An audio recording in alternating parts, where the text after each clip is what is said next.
چلیے پچھلے کلاس میں ہم لوگوں نے ناول کے بارے میں پڑھا تھا، ناول کے فن کے بارے میں۔ آج اسے آگے پڑھتے ہیں اور جو ناول کے اجزاء ترکیبی ہے اس کے بارے میں ڈسکشن کرتے ہیں۔ ناول کسے کہتے ہیں، اس میں یعنی ناول کی تعریف ہم لوگ پڑھے تھے۔ ناول جو ہے اطالوی زبان کا لفظ ہے، اطالوی زبان کا ہے، اور اطالوی زبان کا لفظ ناولا سے نکلا ہے، ناولا سے نکلا ہے، اور جس کے معنی ہوتا ہے نیا۔ ایک تو تعریف ہم لوگوں نے پڑھی تھی۔ دوسرا یہ کہا تھا کہ ناول جو ہے یہ زندگی کا ترجمان ہوتا ہے، زندگی کا ترجمان ہوتا ہے۔ مطلب یہ ہے کہ جس طریقے سے زندگی آگے بڑھتی ہے، اس میں اتار چڑھاؤ ہوتا ہے، اسی طریقے سے ناول بھی آگے بڑھتی ہے۔ ناول جس طریقے سے زندگی میں آغاز ہے، عروج ہے اور انجام ہے، ٹھیک اسی طریقے سے ناول میں بھی آغاز ہوتا ہے، اس کا عروج ہے اور اس کا انجام ہوتا ہے۔ میں نے یہ بھی کہا تھا کہ ناول ہے وہ خواہش سے مقصود کی طرف سفر کرتا ہے، یعنی ایک خواہش پیدا ہوتی ہے اور وہ پھر تکمیل تک وہ پہنچتی ہے۔ تو میں نے یہ کہا تھا کہ ناول کا اختتام ہے دو طریقے سے ہوتا ہے۔ ایک دیکھتے ہیں یعنی ناول کیا، وہ اس کے بارے میں ہم لوگوں نے ڈسکشن کیا تھا کہ اس کے اجزاء ترکیبی میں نے دیکھا تھا کہ ناول کو کس طریقے سے پرکھا جاتا ہے۔ تو اس میں نے یہ کہا تھا کہ ناول کے اجزاء ترکیبی میں جو ہم لوگ دیکھتے ہیں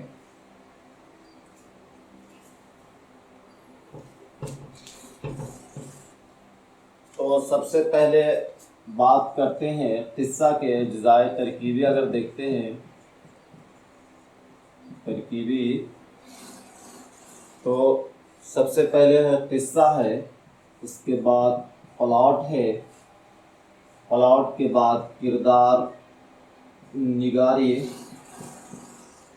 کردار نگاری کے بعد منظر نگاری، کے بعد ماحول ہے، کے بعد جزیات نگاری، مکالمہ نگاری،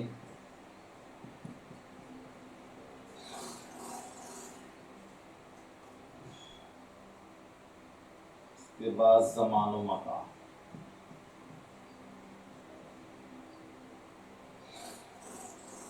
کسی بھی ناول میں اجزاء ترکیبی یعنی ناول کا سٹرکچر کیا ہے، اس کی حیت کیا ہے، کس بنیاد پر ناول کو ناول کہہ سکتے ہیں یا اسے ناولٹ کہہ سکتے ہیں یا داستان کہہ سکتے ہیں، یعنی ایک صنف کو، ناول کو دوسرے صنف سے الگ ہم کیسے کرتے ہیں، تو اس کی بنیاد جو ہے ان چیزوں پر کھڑی ہے ناول پر۔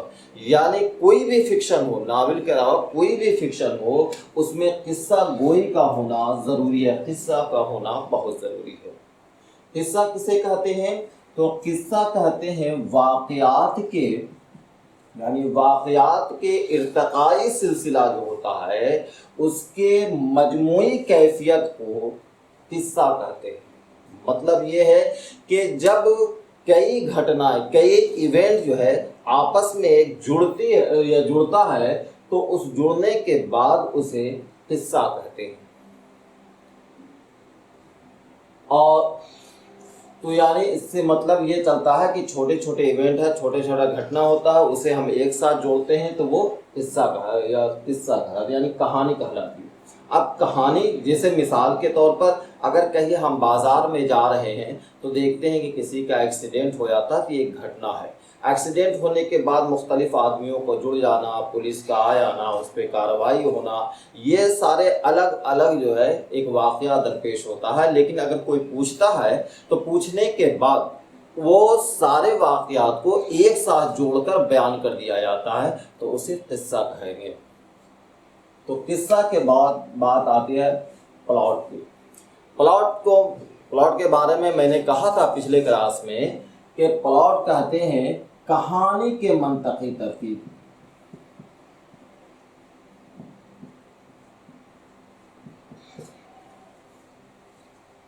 پلاٹ کہتے ہیں کہانی کے منطقی ترتیب کو پلاٹ کہتے ہیں، یعنی جو مختلف کہانیاں ہوتی ہیں جو جڑی، ایک ناول میں کئی کہانیاں کو جوڑا جاتا ہے، تو ان کہانی میں اگر لاجک ہے، ان کہانی میں اگر کوئی منطق ہے تو اسے کہتے ہیں کہ پلاٹ کرتے ہیں۔ اسی منطق کے بنیاد پر ہم کہتے ہیں کہ کوئی ناول کتنا مضبوط ہے، کوئی ناول کتنا کمزور ہے، یعنی اس کا پلاٹ جو ہے وہ یہ بتاتا ہے کہ ناول کس معیار کا ہے۔ تو کہا یہ جاتا ہے کہ ناول چاہے کسی بھی قسم کا ہو، اس کا وہ تاریخی ناول ہو یا آپ کو رومانی ناول ہو، کسی طریقے کا ناول، کوئی بھی ناول ہو، اس کی تعمیر جو ہوتی ہے وہ واقعات کے بنیاد پہ ہوتی ہے، یعنی اس کا کس طریقے سے کون سی ان کے واقعات یعنی ان کی کہانیوں کو کس طریقے سے جوڑا گیا ہے، اس بات پر ڈیپینڈ کرتا ہے۔ تو کہانی کا منطق ہے۔ اب یہ ہے کہ جس طریقے سے کہانی ہے، میں نے بتایا تھا پلاٹ کے بارے میں، اس کو تھوڑا سا آپ لوگ اتار لیجئے گا اسے۔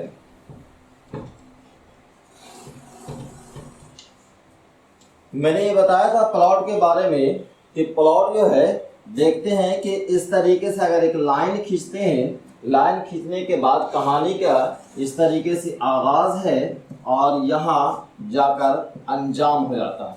تو میں نے یہ بھی کہا تھا کہ پلاٹ کا انجام دو طریقے کا ہوتا ہے، ایک ہوتا ہے تربیہ اور ایک ہوتا ہے المیہ، یعنی جو ہیرو یعنی جو فاعل جو کام کرنے والا ہے وہ اپنا مقصد اگر پورا کر لیتا ہے تو اس مقصد پہ اینڈ اگر کہانی ہوتی ہے، کہانی ختم ہوتی ہے مقصد کو پورا کر لینے کے بعد، تو اسے کہتے ہیں کہ تربیہ، یعنی ایک ہیرو ہے، فاعل ہے، وہ اپنا کردار ادا کر رہا ہے کہانی میں، جس مقصد کے لیے وہ جد و جہد کر رہا تھا اس میں وہ کامیاب ہو جاتا ہے تو وہ لمحہ اس کے لیے خوشی کا ہوتا ہے۔ تو اس خوشی کے لمحے پہ اگر اختتام ہوتا ہے، ناول کا اگر اختتام ہوتا ہے تو اسے کہتے ہیں تربیہ، اور اگر وہ اپنے مقصد میں ناکام رہتا ہے تو اسے کہتے ہیں المیہ، اور کسی مقصد میں ناکامیابی رنج و غم کا ایک رنج و غم کی وجہ بنتی ہے تو یہ اس کا اختتام جو ہے المیہ کہلاتا ہے۔ تو کسی بھی اب یہ ہے کہ پلاٹ کہتے ہیں دو طریقے کا پلاٹ ہوتا ہے، ایک ہوتا ہے کمزور پلاٹ، ایک ہوتا ہے گٹھا ہوا پلاٹ۔ اگر ایک کہانی یعنی ایک مین کہانی کو ہم دیکھ رہے ہیں کہ ایک جو ہے کہانی مین کہانی چل رہی ہے، تو ایک کہانی اور یعنی ایک دو کہانی اور کہیں سے جڑ کے اس طریقے سے جڑتی ہے کہ یہ جو مین کہانی ہے اس کہانی کو ادر جو دوسری جو کہانی ہے وہ اسے مضبوط کرتی ہے، یعنی اسے اس کہانی کو اور تقویت پہنچاتی ہے۔ تو ایسے کہانی کو ہم لوگ کہیں گے، ایسے پلاٹ کو ہم لوگ کہیں گے کہ یہ گٹھا ہوا پلاٹ ہے، مضبوط پلاٹ ہے۔ لیکن اگر ایک مرکزی کہانی ہے اور دوسری کہانی آ کے جڑتی ہے، لیکن یہ دونوں کہانی تینوں جیسے ایک مان لیا جائے، اسے کہہ لیں ہم لوگ ایک مین کہانی ہے، مرکزی کہانی جہاں سے کہانی شروع ہوتی ہے، اس کے بعد یہ تیسری کہانی ہے، لیکن یہ تینوں کی کہانی تینوں موضوع ایک الگ الگ جگہوں پہ جا رہی ہے، تو تینوں کا موضوع الگ الگ ہے، تو ہم کہیں گے کہ یہ پلاٹ جو ہے بالکل کمزور ہے، لچیلا پلاٹ ہے، اور پلاٹ کا لچیلا پن ہونا کسی بھی ناول کے کمزور ہونے کی نشانی ہے۔ تو یہ پلاٹ ہے۔ پلاٹ کے بعد بات آگے اب کرتے، یہاں تک موٹا موٹی ہم لوگ پڑھ چکے تھے۔ پلاٹ کے بعد بات ہوتی ہے کردار نگاری کی۔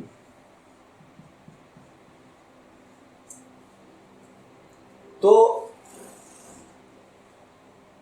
یعنی کرداروں کے ذریعے سے کہانی مضبوطی کے ساتھ آگے بڑھتی ہے۔ کہانی جب جتنے مضبوط کردار ہوں گے کہانی اتنی ہی مضبوط ہوتی ہے۔ دفعہ یہ بھی ہوتا ہے کہ کہانی کمزور ہوتے ہوئے بھی کردار اتنا زیادہ مضبوط ہو جاتا ہے کہ لوگ کہانی کو بھول جاتے ہیں اور کردار کو یاد رکھنا شروع کرتے ہیں، یاد رکھتے ہیں اس کردار کو، اور اس کردار کی وجہ سے وہ کہانی ہمیشہ کے لیے زندہ ہو جاتی ہے۔ تو کردار کیا ہے؟ کہانی کو آگے بڑھاتی ہے۔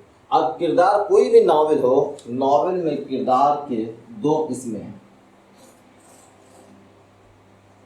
ایک ہے مرکزی کردار اور دوسرا ہوتا ہے ضمنی کردار۔ مرکزی کردار کے بھی تین قسمیں ہیں، ایک ہے اسم عالم، دوسرا کردار ہوتا ہے صفات کے، اور تیسرا جو کردار ہوگا وہ ضمائر کا۔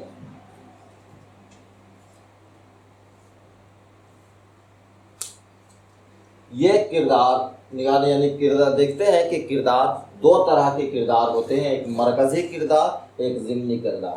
مرکزی کردار کسے کہتے ہیں؟ کہ وہ کردار جو پوری کہانی اس کے ارد گرد گردش کرتی ہے، یعنی کسی بھی کہانی میں کوئی بھی فکشن کا کوئی بھی حصہ ہو، افسانہ، ناول یا داستان یا ڈرامہ، کوئی بھی کہانی ہو، اگر کسی ایک مخصوص کردار کے چاروں طرف کہانی گھوم رہی ہو، یعنی اسی کردار کے لیے کہانی بنی گئی ہو، تو ایسے کردار کو مرکزی کردار کہیں گے۔ یعنی جو اصل ہیرو ہے، ہیرو کو مرکزی کردار کہیں گے، اور جو ہیرو کو سپورٹ کرتا ہے، ہیرو کی شخصیت کو ابھارنے کے لیے جو اور کردار ہوتے ہیں اسے کہتے ہیں ضمنی کردار۔ یعنی ہیرو کے ساتھ اس کا دوست ہوا، فلموں وغیرہ میں دیکھتے ہیں تو کامیڈین ہوا، ان کے والدین ہوئے، گھر والے ہوئے، آس پڑوس ہوئے، یہ سارے لوگ جو ہے ضمنی کردار ہوتے ہیں۔ لیکن ضمنی کردار اس وقت تک اچھا کردار کہلاتا ہے کہ جب یہ کردار اس کے مرکزی کردار کی شخصیت کو ابھار رہا ہو۔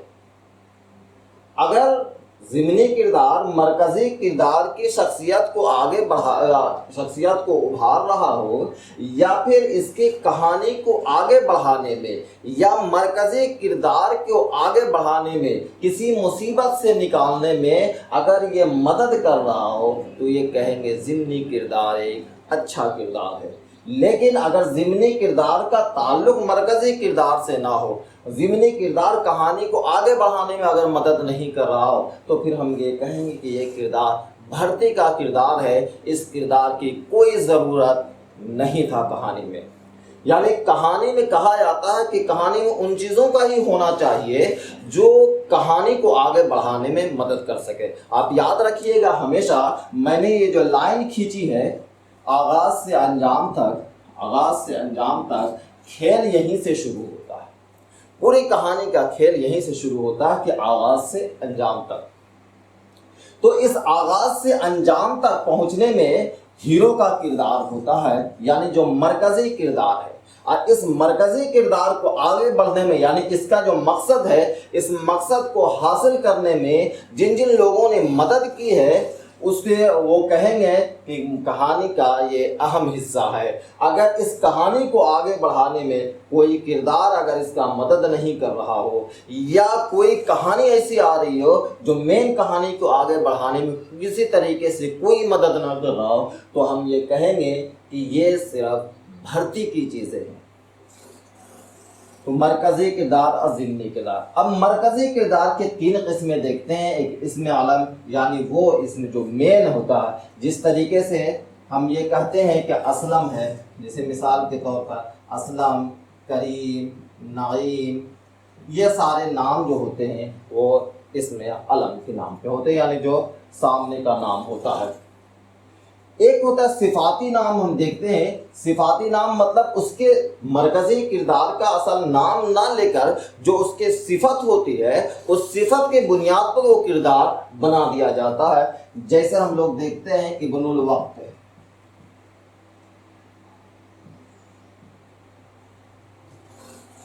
یعنی جو اس کی صفت ہوتی ہے اس صفت کی وجہ سے وہی اس کے کردار کا نام رکھا دیا جاتا ہے، تو اس کو کہتے ہیں صفات۔ ضمائر یعنی ضمیر، ضمائر میں سے کیا ہوتا ہے، جس طریقے جیسے وہ، میں،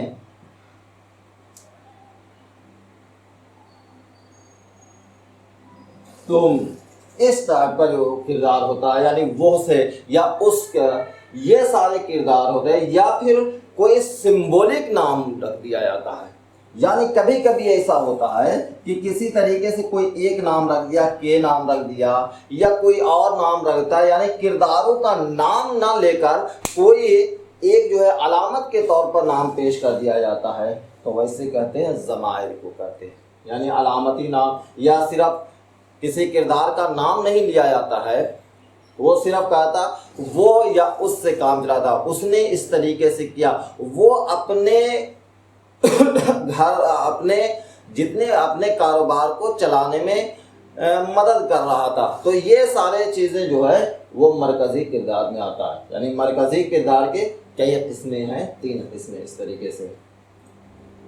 تو یہ مرکزی کردار، یہ کردار کے بارے میں ہو گیا۔ امید کرتے ہیں آپ لوگ سمجھ گئے ہوں گے۔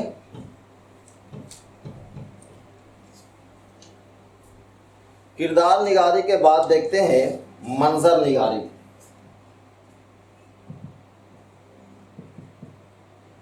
منظر نگاری اور ماحول، زیادہ تر لوگوں دونوں کو ایک سمجھتے ہیں۔ منظر نگاری یعنی منظر نگاری مطلب ہوتا ہے فطرت کا بیان، یعنی نیچر نے جو دیا ہے ان چیزوں کو بیان کرنا ناول میں۔ تو منظر نگاری کیا ہوتی ہے کہ فطرت اور انسانی رشتوں کے اقدار کو بیان کرنا۔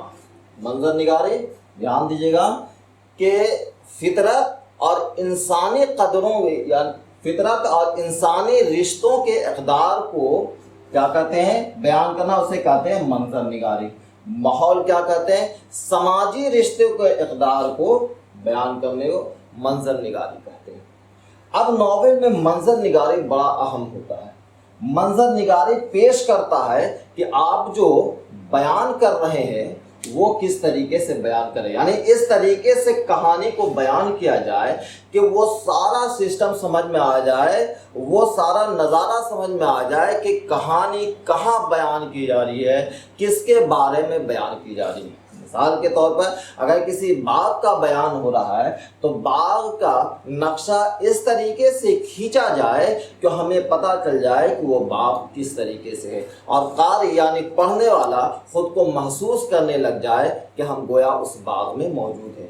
اسی کا حصہ پھر ہوتا ہے ایک جزیات نگاری،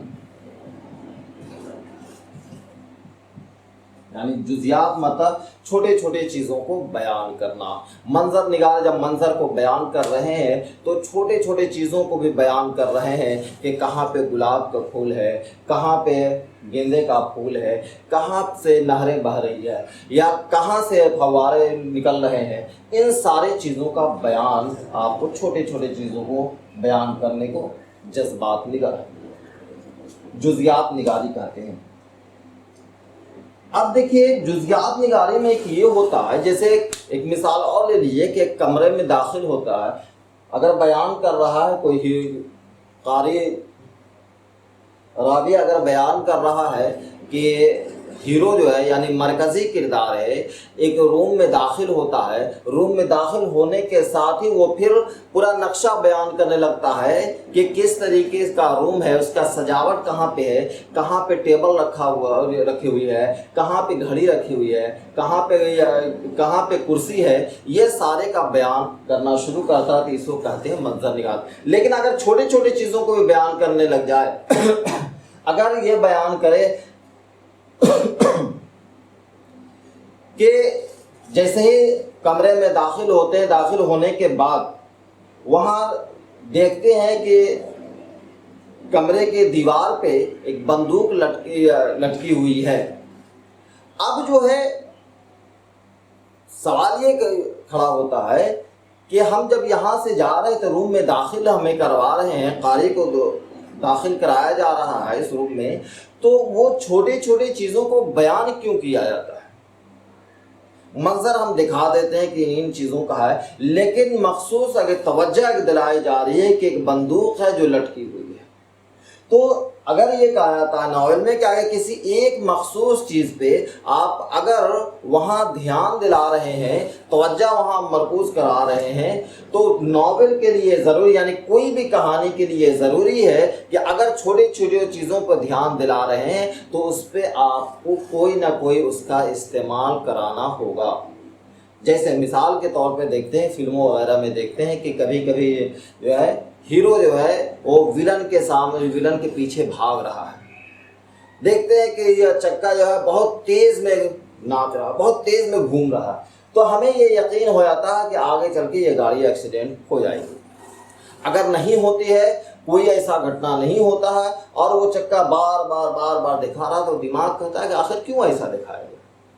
تو اسی طریقے سے اگر یہ راوی اگر یہ کہتا ہے کہ دیوار ہے اور دیوار میں ایک بندوق لٹکی ہوئی ہے اور اس بندوق کے بارے میں پورا ڈیٹیل اگر بتاتا ہے، تو پھر من میں، دل میں یہ سوال پیدا ہوتا ہے کہ آخر بندوق کے بارے میں ایسا کیوں بیان کر رہے ہیں۔ تو اگر اس طریقے سے بیان کرتے ہیں تو کہانی کے آخر تک اس بندوق سے کام لینا ضروری ہے، یا تو آپ اس سے خود کو بچاؤ کیجئے یا اس سے کسی کی موت یعنی مرڈر ہوتا ہے، تو اس طریقے سے اس کا بیان ضروری ہے، اس کا استعمال ضروری ہے۔ جزیات نگاری۔ اس کے بعد دیکھتے ہیں مکالمہ نگاری۔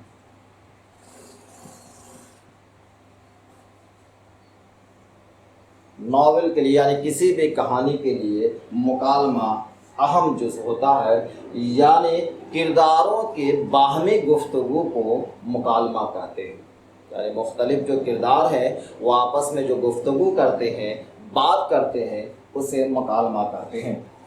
اب یہ کہا جاتا ہے کہ مکالمہ بھی کہانی کے عین مطابق ہونا چاہیے، یعنی ایک چیز اور ہم چھوڑ دیے تھے، بھول گئے تھے، وہ ہم پھر بتا دیتے ہیں کہ ہم لوگ جو پڑھ رہے تھے کردار نگاری میں بتانا ہم بھول گئے کہ کردار نگاری یعنی کردار بھی کہانی کے عین مطابق ہونا چاہیے۔ پہلے اس کو دیکھ لیتے ہیں پھر ادھر دیکھیں گے۔ تو کردار بھی کہانی کے عین مطابق ہونا چاہیے، یعنی ہمیں دیکھنا ہے کہ کہانی کا پس منظر کیا ہے، زمان و مکان کیا ہے، یعنی کس ماحول کا ہے، وہ کس زمانے کا ہے۔ تو اگر کہانی دیہات کی ہے تو کرداروں کا پہناوا، لباس، اس کی زبان، یعنی دونوں کنیکٹ ہو رہا ہے کردار نگاری مکالمہ نگاری میں، دیکھ رہے ہیں۔ تو کرداروں کی زبان بھی اسی کی طرح ہونی چاہیے۔ جیسے ایک کہانی ہے جس کا پس منظر ہے، کہانی کا بیان شہری زندگی کا ہو، شہر میں رہنے والے کرداروں کا بیان ہو رہا ہے، تو اس کی زبان بھی اسی طریقے کی ہونی چاہیے۔ اگر کردار پڑھا لکھا ہو تو اس کی زبان بھی اچھی ہونی چاہیے، لیکن اگر کہانی اگر دیہات کی ہو، کردار اگر پڑھا لکھا نہ ہو تو اس کی زبان بھی اسی طریقے سے ہونی چاہیے۔ یعنی کردار اور مکالمہ دونوں کہانی کے عین مطابق ہونا چاہیے۔ اگر ہم کہانی کسی کسان کی پیش کر رہے ہیں، کسی کسان کا موضوع ہے کہانی میں، تو ہم اسے ایسا نہیں کر سکتے ہیں کہ کردار کو سوٹ بوٹ پہنا کر اور اسے ہل چلا رہے ہوں کھیتوں میں، ایسا نہیں کر سکتے۔ اگر ایسا کرتے ہیں تو خود یہ کہا جائے گا کہ یہ میل نہیں کھا رہا ہے، اور یہ یعنی سوٹ بوٹ پہنا کے ہل چلانا یہ کہانی کے بالکل منافی ہے۔ تو یہ کردار کا پہناوا، کردار کی زبان، بول چال، یہ سارے جو ہے کہانی کے مطابق ہونا ہے۔ کہانی اگر جس پس منظر، جس ماحول کی کہانی ہے، اسی ماحول میں کا کردار کا پہناوا ہونا چاہیے، اسی ماحول کی اس کی زبان ہونی چاہیے۔ زبان کے فصاحت، بلاغت، وہ ساری چیزیں جو ہے وہ کہانی کے عین مطابق ہونا چاہیے۔ تو یہ سارے ہیں کہانی کا، یہ ناول کے حیات ہے،